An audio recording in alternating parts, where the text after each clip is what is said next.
4.3이 사그라들 무렵 발발한 한국전쟁.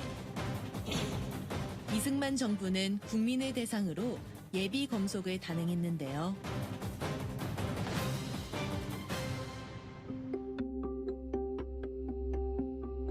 제주는 여전히 이념의 굴레 속에서 벗어날 수 없었습니다.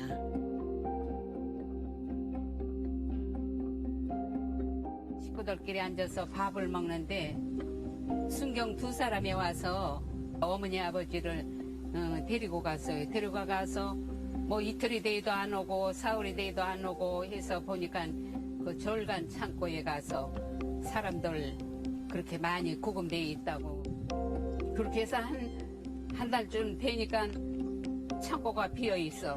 이기동 있는 사람들은 그 총소리를 들었는가 봐. 아이고 알로름에서 막 총소리 나는 맛인 게 총소리 나는 맛인 게.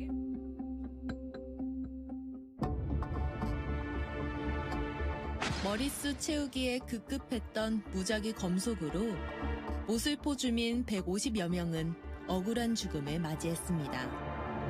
당시 주민들은 시신 수습조차 제대로 할 수 없었는데요.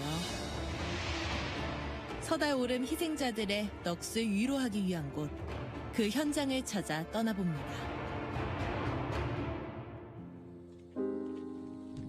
제주시 한림읍. 고즈넉한 올레길 안쪽에는 46기의 유골이 안장되어 있었는데요. 모두 1950년 7월 7석 새벽, 서달 오름 탄약고터에서 무참히 학살된 원혼들입니다. 서달 오름에서 많은 분들이 희생당했는데요. 서달 오름에서 학살된 희생자들 주로 어떤 사람들이었나요?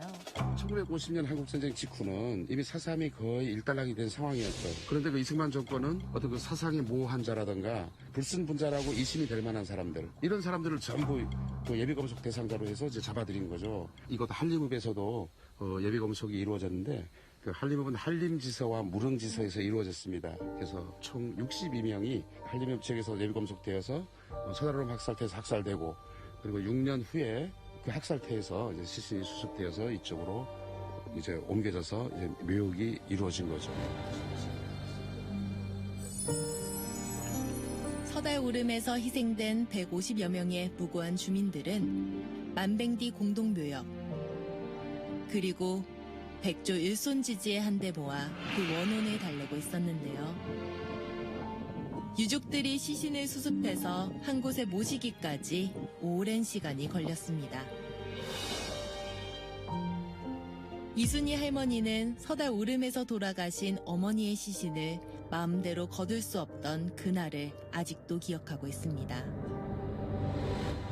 우리 어머니는 여자니까 제일 위에 있는 걸 발견하고 그거를 내놓고 그거를 이제 순경들이 알아가지고 거기에 꺼낸 사람들 막 때려버리고 그 신체들을 갖다 놔서 큰 돌 같은 거 막 갖다 그 위에다가 다 놔버린.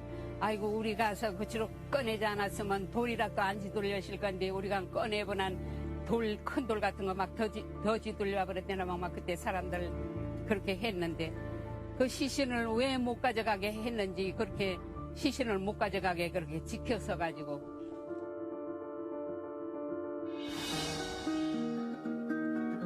유족들은 시신 인도를 강력히 거부하던 군 당국과 가까스로 타협을 본 후에야 흙탕물 속에 뒤엉켜 있는 시신을 수습할 수 있었는데요. 6년 만에 세상 밖으로 나온 시신은 이미 누가 누군지 알 수 없을 정도였습니다. 1956년 5월 18일 무려 6년 만에야 시신을 수습하게 됩니다. 6년 만이기 때문에 시신이 다 썩어 없어지고 이제 뼈만 엉켜서 누가 누군지 모르는 상태였습니다. 그래서 머리, 손, 발 이렇게 부분적으로 이렇게 출성판에 누여서 이쪽으로 와서 묻히게 된 거죠. 그러면 백조 일손지지 어떤 의미를 담고 있는 건가요? 예, 굉장히 안타까운 이름이죠. 백조, 백할아버지, 일손. 그래, 백할아버지가 뼈가 엉켜서 한 자손이 되었다. 이처럼 우리 유족들도 한 자손이 되어서 서달오름 학살 사건의 진실을 많은 사람들에게 알리고 또 우리 조상들의 죽음을 헛되지 않도록 유족회 활동도 열심히 해야 되겠다. 한날 한시 한 곳에서 죽어 뼈가 엉킨 조상들을 기리기 위해 유족들의 뜻을 담아 백조일손지지라는 이름이 붙여진 이곳. 조상들이 편히 잠들기를 바랐던 유족들의 염원과는 달리 또 다른 아픔이 찾아왔습니다. 이쪽에 보니까 묘비에 파편이 있는데 묘비가 왜 이렇게 산산조각이 났던 건가요? 61년에 박정희 5.16 쿠데타가 일어나죠. 이 모스포지스에 있던 그 경찰이 술 취해서 술 먹고 와가지고 망치 들고 와가지고 전부 깨버렸어요. 빨갱이들이 무슨 비석이냐 그런 차원이었죠. 그리고 그 당시 정부도 과거 국가 공권력에 대한 희생된 것들을 인정하지 않고 있었죠. 우리는 그런 바 없다. 그래서 지금 이렇게 유족들이 스스로 비석을 세운 것들을 다 깨버린 거죠. 정권에 의해서 산산조각이 났던 묘비.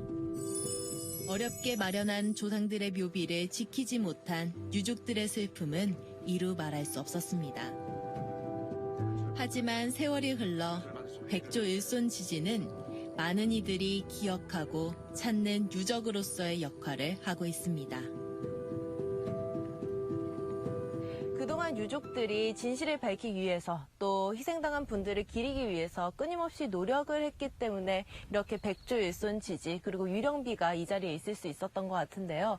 앞으로는 또 어떤 노력이 필요하고 또 어떤 바람이 있으신가요?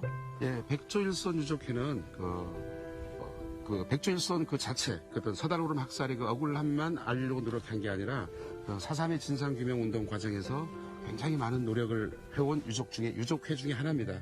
그래서 그런 과정 속에서 이런 백조일손 묘소, 백조일손 묘역이 지금 잘 정비되고 또 잘 관리되고 좀 있는 상황이고요. 그래서 앞으로도 어떤 역사 교육의 현장으로서 이쪽 백조일손 묘역이 큰 역할을 하고 또 많은 보호 당국의 관심도 있었으면 하는 바람입니다.